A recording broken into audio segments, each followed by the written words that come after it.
안녕하세요. 오늘 저희가 살펴볼 자료는 오리진 이터널 프로토콜이라는 블록체인 프로젝트에 대한 문서들입니다. 청취자분께서 보내주셨는데, 와, 보니까 굉장히 야심찬 기술이랑 경제 모델이 정말 빽빽하게 담겨 있더라고요.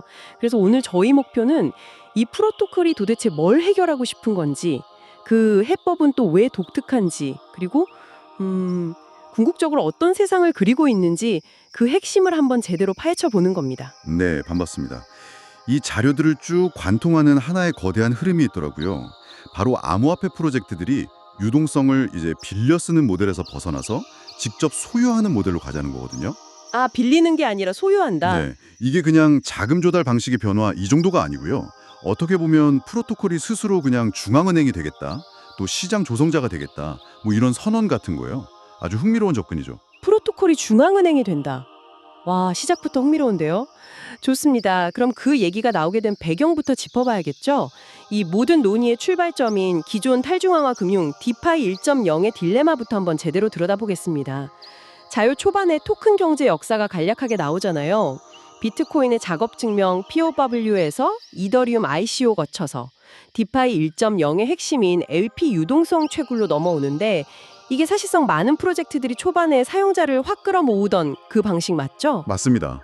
우리한테 유동성 공급해주면 우리 토큰으로 이자 많이 줄게 하는 방식이에요. 네네. 아주 강력한 초기 부스팅 전략이죠. 높은 이자율, 그러니까 새로 찍어낸 토큰을 막 대량으로 주면서 순식간에 수십억 달러 유동성을 모을 수가 있었으니까요. 문제는 그 이자율이 영원할 수가 없다는 데 있는 거죠. 그렇죠. 자료에서도 딱 꼬집어서 고용된 자본의 높은 이자를 지불하는 건 근본적으로 잘못된 생각이다, 이렇게 말하고 있죠. 아, 그 비유가 진짜 와닿았어요. 마치 사업을 하는데 핵심 자산을 전부 비싼 월세 내고 빌려 쓰는 거랑 똑같다는 거잖아요. 네, 맞아요. 당장은 막 화려해 보이는데 월세가 계속 나가니까 정작 내실은 텅 비어가는 거죠. 정확합니다. 시간이 지나서 프로젝트가 주는 토큰 보상이 줄거나 아니면 토큰 가격 자체가 떨어지면 어떻게 되겠어요? 떠나겠죠, 당연히. 그렇죠. 유동성 공급자들은 매력을 못 느끼는 거예요. 더 높은 임대료 주는 새로운 프로젝트를 찾아서 그냥 미련 없이 가버리는 거죠. 그럼 프로젝트 입장에서는 막대한 비용을 계속 썼는데 정작 자기들이 컨트롤할 수 있는 자산은 하나도 안 남는 겁니다. 아, 자료에서는 이걸 지속적인 혜택이 없는 영구 지출이라는 표현으로 정의하더라고요. 바로 그 연구 지출 문제를 해결하려고 오리진이 꺼낸 카드가 채권, 이 개념이군요. 네, 채권이 모든 걸 바꾼다, 이렇게 단언할 정도로 이 프로젝트의 핵심입니다. 개념은 아주 간단해요. 더 이상 유동성을 빌리지 않고 프로토콜이 직접 사들인다는 거예요. 사들인다. 네, 예를 들어서 프로토콜이 자기네 네이티브 토큰, 오리진 토큰을 현재 시장가보다 한 10% 싸게 파는 채권을 발행해요. 그럼 사용자는 그 채권을 비트코인이나 이더리움으로 사는 거고요. 잠깐만요. 거기서 질문이 하나 있는데요. 프로토콜이 직접 유동성을 소유한다는 건 그 자산의 가격 변동 위험까지 다 떠안는다는 말 아닌가요? 오, 아주 날카로운 지적이십니다. 예를 들어서 금고에 비트코인이랑 이더리움을 잔뜩 쌓아놨는데 갑자기 시장이 폭락해서 반토막 나면 프로토콜 전체가 위험해질 수도 있는 거잖아요. 네, 그게 바로 이 모델의 양날의 검입니다. 말씀하신 대로 엄청난 안정성을 얻는 대가로 시장 변동성이라는 리스크를 프로토콜이 직접 감수해야 돼요. 그래서 자료에서도 금고 관리, 이 트레저리 관리의 중요성을 엄청나게 강조하는 거고요. 아하. 굳이 슈투트가르트의 전문 기술팀, 경험 많은 금융관리팀이 있다, 이런 얘기를 하는 이유도 우리는 이 리스크를 관리할 능력이 있다는 걸 보여주려는 거죠.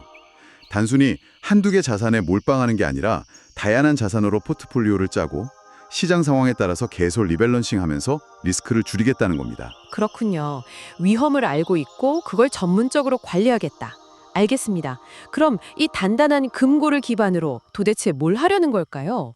그냥 자산을 쌓아두기만 하는 건 아닐 텐데 자료 보니까 오리진 DX 탈중앙화 거래소 얘기가 가장 먼저 나오네요. 네, 그 금고에 쌓인 유동성을 직접 활용하는 첫 번째 무대가 바로 자기네 DX인 거죠. 물론 뭐 시중에 DX는 엄청 많잖아요. 많죠. 오리진이 내세우는 차별점은 효율성이랑 확장성입니다. 특히 레이어 2 네트워크를 활용해서 거래 수수료, 그러니까 가스비를 확 낮췄다고 강조해요. 아, 레이어 2. 그게 블록체인의 고질적인 속도랑 비용 문제 해결하려고 나온 기술이죠. 맞습니다. 비유하자면 서울에서 부산 가는 고속도로 본선이 꽉 막힐 때 옆에 새로 잘 닦인 국도를 이용하는 거랑 비슷해요. 오회로 같은 거군요. 그렇죠. 보든차가 본선으로만 가면 명절처럼 꽉 막혀서 요금은 요금대로 내고 시간은 시간대로 걸리는데 일부 차량이 국도로 빠져주면 전체 교통 흐름이 원활해지잖아요. 여기서 그 국도가 바로 레이어2 네트워크인 겁니다. 메인 체인의 부담을 덜어줘서 훨씬 빠르고 저렴하게 거래를 처리할 수 있게 해주는 거죠. 여기에 크로스체인 브릿지 기술로 다른 블록체인들이랑도 자산을 자유롭게 옮길 수 있게 해서 생태계를 넓히겠다는 거고요. 알겠습니다. 일단 효율적인 인프라부터 갖추겠다 이런 거군요. 근데 사실 뭐 여기까지는 다른 프로젝트들에서도 좀 들어봤던 얘기들 같아요. 네, 그렇죠. 진짜 오리진이 그리는 큰 그림은 2.0하고 3.0 비전에서 나오는 것 같은데 프라이버시 생태계를 만들겠다는 오리진 2.0 이건 정말 야심차 보입니다. 여기서부터 오리진의 색깔이 아주 명확해집니다. 이때 등장하는 핵심 기술이 GK 스나크, GK 스나크라는 영지식 증명 암호 기술이에요. 잠깐만요. 이름부터가 너무 어려운데요? GK 뭐라고요? 좀 쉽게 설명해 주실 수 있나요? 아, 네네, 물론이죠. 제가 어떤 비밀의 방에 들어갈 수 있는 열쇠를 가지고 있다고 한번 가정해 볼게요. 네. 이 사실을 청취자분께 증명을 하고 싶은데 열쇠 자체를 보여주기는 싫어요. 뭐 보안 문제도 있고 제 프라이버시이기도 하니까요. 그때 제가 열쇠를 직접 보여주는 대신에 그 방에 있는 특별한 물건을 꺼내와서 보여드리는 거예요. 아, 그러면 청취자분은 아, 저 사람은 열쇠가 없으면 저 물건을 못 가져올 테니 열쇠를 가지고 있는 게 확실하구나 하고 믿게 되죠. 와, 비유가 완벽하네요. 이게 바로 영지식 증명입니다. 내 비밀 정보, 즉 열쇠를 직접 노출하지 않으면서도 내가 그 정보를 안다는 사실, 열쇠를 가졌다는 사실을 상대방한테 증명하는 기술이죠. 와, 그럼 거래로 치면 내가 돈을 보냈다는 사실은 블록체인에 기록이 되지만 누가 누구한테 얼마를 보냈는지는 아무도 모르게 숨길 수 있다는 거군요. 정확합니다. 그런데 자료를 보면 이걸로 단순히 익명 송금만 하겠다는 게 아닌 것 같아요. 개인정보 보호 스테이블 코인까지 언급하는데 잠시만요. 프라이버시 스테이블 코인요. 그건 기술적으로 어떻게 가능한 거죠? 스테이블 코인은 보통 그 투명한 담보가 생명인데 익명성을 보장하면서 어떻게 그 가치의 안정을 증명할 수가 있죠? 바로 그 지점이 기술적으로 가장 어렵고 도전적인 부분입니다. 자료에서도 뭐 상세한 기술 구현 방법까지는 안 나와 있지만 아마도 그 영지식 증명을 활용해서 담보가 충분하다는 사실 자체는 증명하되 그 담보의 구체적인 내역이나 거래 기록은 숨기는 방식을 생각하는 것 같아요. 그렇군요. 어쨌든 오리진의 목표는 명확합니다. 지갑, 송금, DX, 스테이블 코인까지 금융활동의 모든 단계에서 프라이버시를 완벽하게 보장하는 하나의 거대한 생태계를 만들겠다 이겁니다. 정말 대단한 목표네요. 자, 그럼 안정적인 금고에 프라이버시 생태계까지 갖췄습니다. 이 기술들을 가지고 현실 세계랑 어떻게 연결할 것인가?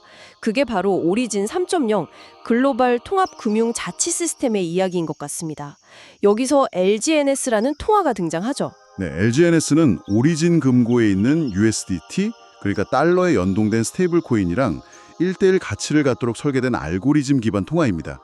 중요한 건 이 LGNS를 기반으로 현실 세계의 금융 서비스를 블록체인 위로 가져오겠다는 거예요. 그중에서 가장 먼저 눈에 띄는 게 게이트웨이 프로토콜입니다. 사용자가 LGNS 같은 디지털 자산을 예치하면 그 가치만큼 충전된 실물 은행카드를 받아서 전 세계 ATM에서 현지 화폐로 인출할 수 있다. 와, 이건 정말 많은 크립토 유저들이 꿈꿔왔던 기능 아닌가요? 맞습니다. 암호화폐랑 현실 경제 사이에 있는 그 거대한 벽을 허무는 아주 실용적인 아이디어죠. 그리고 또 하나, 더 거대한 잠재력을 가진 개념이 바로 실물 자산의 RWA 토크너입니다. 아, RWA, Real World Asset, 부동산이나 예술품 같은 것들을 토큰으로 만든다는 거죠? 네, 예를 들어서 100억짜리 빌딩이 있다고 해보죠. 일반인은 투자하기 어렵잖아요. 유동성도 거의 없고요. 그렇죠. 하지만 이걸 RWA 기술로 1만 원짜리 토큰 100만 개로 쪼개서 오리진 DX에서 거래할 수 있게 한다면 어떨까요? 아, 누구나 단돈 10,000원으로 강남 빌딩의 지분을 소유하고 주식처럼 자유롭게 사고 팔 수 있게 되는 거네요. 바로 그겁니다. 예술품, 귀금속, 특허권. 세상의 모든 가치 있는 자산을 이렇게 유동화시키겠다는 게 오리진 3.0의 핵심 계획 중 하나예요. 대출, 결제, 파생 상품까지? 와, 자료를 보면 거의 기존 금융 시스템 전체를 이 LGNS 플랫폼 위에서 재창조하겠다는 거대한 청사진이네요. 네, 기존 금융을 단순히 모방하는 걸 넘어서 탈중앙성이랑 자율성이라는 블록체인의 철학을 결합하려는 시도라고 볼 수 있습니다. 알겠습니다. 지금까지의 이야기는 굉장히 야심차지만 그래도 어느 정도 현실에 발을 붙이고 있는 느낌이었거든요. 그런데 자료 마지막에 나오는 이 개념, 병렬 공간 또는 자유로운 금융의 메타버스. 솔직히 이건 거의 공상과학 소설처럼 들립니다. 하하, 모든 사람이 은행장이 되는 세상이라니? 이게 대체 무슨 뜻인가요? 오리진의 궁극적인 비전이자 가장 철학적인 부분이라고 할 수 있어요. 현재 우리 금융 시스템이 어떻습니까?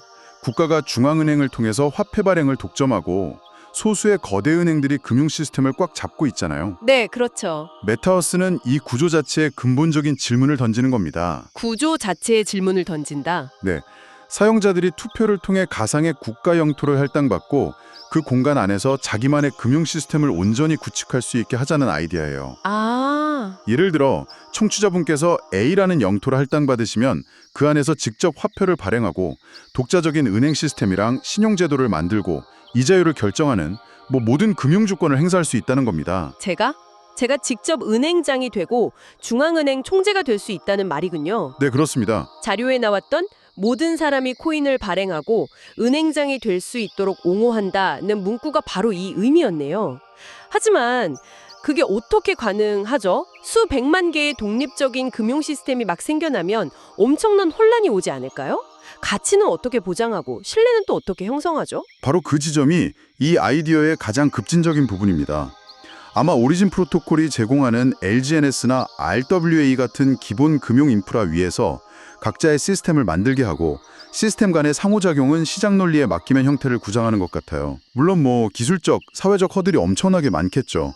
하지만 이 비전이 던지는 메시지는 분명합니다. 금융주권을 국가와 거대 기관으로부터 개인에게로 되돌려주겠다. 아주 대담한 선언인 셈이죠. 오늘 저희는 오리진 이터널 프로토콜이라는 하나의 프로젝트를 통해서 정말 거대한 여정을 함께 했네요. 디파이 1.0의 유동성 임대라는 현실적인 문제에서 시작해서 유동성 소유라는 영리한 해법을 봤고요. 프라이버시 2.0과 현실 금융의 통합 3.0을 거쳐서 마침내 모든 개인이 금융 주권을 갖는 메타버스라는 철학적인 비전까지 도달했습니다. 네, 요약하자면 지속 불가능한 지출을 지속 가능한 자산으로 바꾸는 아이디어에서 출발해서요. 그 단단한 기반 위에 프라이버시와 현실 연동성이라는 날개를 달고 궁극적으로는 기존 금융 시스템의 패러다임 자체를 바꾸려는 야심찬 목표로 확장되는 구조죠. 특히 게이트웨이 프로토콜이나 RWA 토큰화는 블록체인 기술이 그냥 뜬구름 잡는 얘기가 아니라 어떻게 현실 세계의 문제를 풀고 새로운 가치를 만들 수 있는지 구체적인 사례라고 할 수 있겠네요. 이 자료들은 모든 사람이 은행장이 될 수 있는 세상을 제안하고 있습니다. 여기서 한 가지 깊이 생각해 볼 만한 질문이 떠오릅니다. 중앙화된 국가나 기관의 통제 없이 수백만 개의 개인화된 금융 시스템이 공존하는 세상에서 과연 신뢰는 어떤 형태로 존재하게 될까요?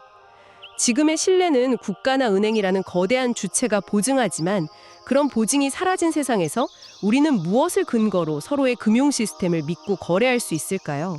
그리고 그 무수한 시스템들 속에서 안정성은 또 어떻게 유지될 수 있을까요? 어쩌면 그 답을 찾아가는 과정 자체가 미래 금융의 모습일지도 모르겠습니다.